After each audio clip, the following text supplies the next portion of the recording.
Hello, it's Raphael again, and today I'm going to talk about rib fractures, in particular with the specific move from Pinan Yondan as I do it. Now, I have seen a lot of people finish Pinan Yondan with their hands like this, the moves that are returning. I actually was taught to do it here. Now, I actually also was taught a couple different things on that block. Now, I'm going to show you a video on a little girl who's 11 years old doing this type of block on me, stepping forward. And what you'll notice is my arm actually moves when I punch towards her. The reason I used a little girl is to show that someone smaller, if they use a hard block, is able to block someone a lot larger. I probably outweigh her by over 130 pounds, but she's still able to block me.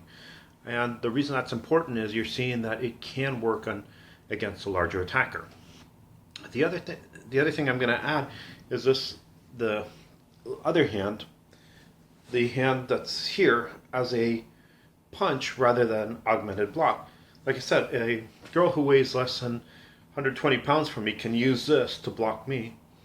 So why you would need an augmented block, I don't know, unless you're fighting a gorilla.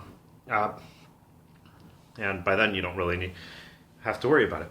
The other thing I'm going to actually talk about is something that I wanted to thank all of you viewers. I actually do hope you feel that this is our channel between me and you, and I am taking some of the questions that people have come out. Most people send them directly to me instead of comments, which is fine. I would love to get some comments to see, to show people that people are actually watching this. But I'm also really proud of this channel for another reason.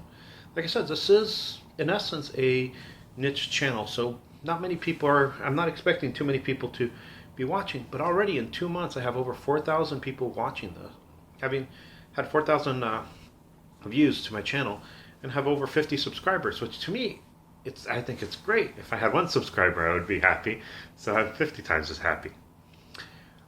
So I did want to mention that, and there was someone who asked about if I would do seminars, and I would love to do them. I'm in San Diego, so if you're in the San Diego area and you want me to talk about something, just let me know and I'll be there. If you're in surrounding areas, we might have to plan something out, but just let me know and I'm willing to talk about pretty much anything. Thank you again for watching. Hopefully if you watch, you can subscribe, and we can continue to do this. It's fun for me. I hope some people like it too. Oh, actually, a lot of people have told me they really enjoy it. So, guess that's it, and I'll see you in a little bit.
Have you noticed that in most katas, when you block, you're not moving backwards, but you're moving forward?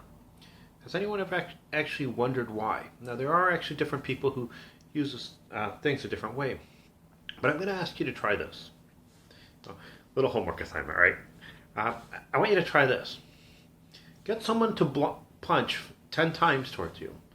And you just block moving backwards, trying to find the opening as you move backwards. Don't have them stop. Because the thing is, if you think about it, if someone's coming rushing at you, punching, they're not going to stop to wait for you to hit. It's going to be 1, 2, 1, 2, 1, 2, 1, 2, until they get to the end. After you do that a few times, tell someone to punch 10 times and do one of your blocks. Like I said, know exactly where he's punching so you can actually use speed. And use one of your blocks moving forward as you would in kata. one of the things you might realize is that unlike when you're moving backwards where they can just continue and use the same rhythm, as you move forward you break their rhythm. And there's a lot of other things you can do with these blocks that move forward. Some people do say, oh, well, you move back so you have the spot to punch.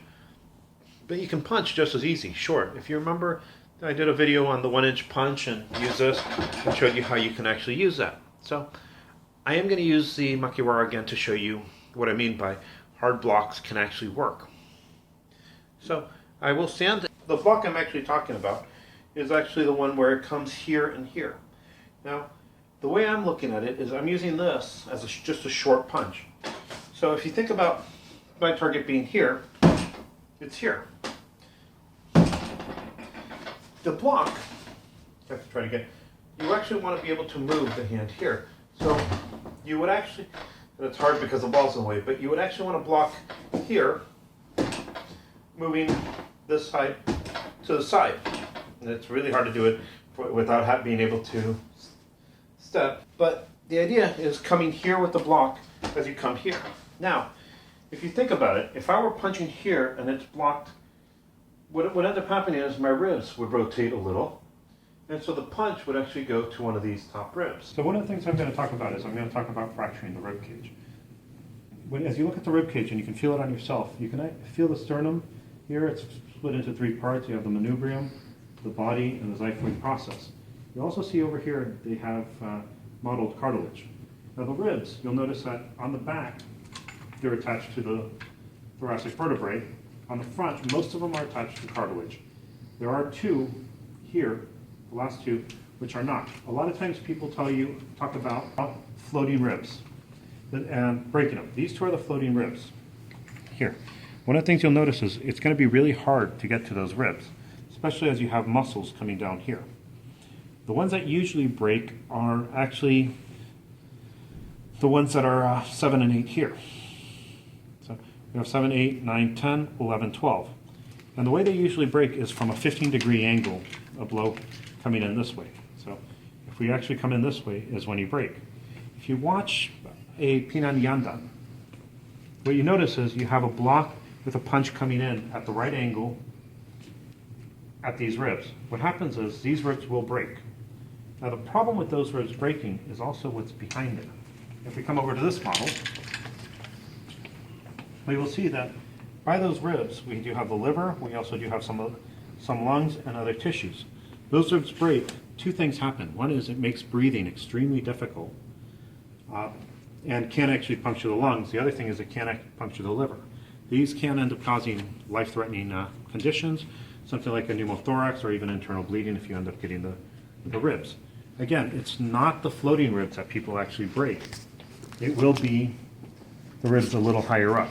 And so what usually we'll end up doing is affecting the lungs and breathing. Thanks. Okay, step in and block. Again, harder. Good. Again. Harder. Harder. Harder. Good. There. Don't look sideways. Go straight forward. There. Did you notice you're here? You get the ribs. Here. You move this out of the way. Now you see what your other next attack is? Yeah. Go ahead and do it slowly. Here. That's it. You guys see what you did? Some people would say, well, that will work against someone who is taller than you, your size, but what about if someone's a lot taller? And so I am going to use this video, which I made with the little girl in my class, and show you how she can actually block me, and she could hit me. Now, if you looked at the ribs from the skeleton, you notice that the ribs were not much bigger than my pinky. Now, I'm pretty sure there's no one here who have any problem breaking through a bone just as big as my pinky. If you want, you can buy a side of pork ribs from the store, have someone hold them, and you'll see how you can break through them. If you feel your skin in your rib area, you'll notice that there's not much protecting them. It's pretty much skin. You can use a little bit of the serratus anterior up on the top ones. And so the idea is you can use this block as a block punch combo, and get into the ribs. Now, obviously, this was not something you would want to use in tournaments or any sort of gaming. This is something that would lead to serious damage and a hospital visit, so don't try the punch on your friends. Thank you and have a good week.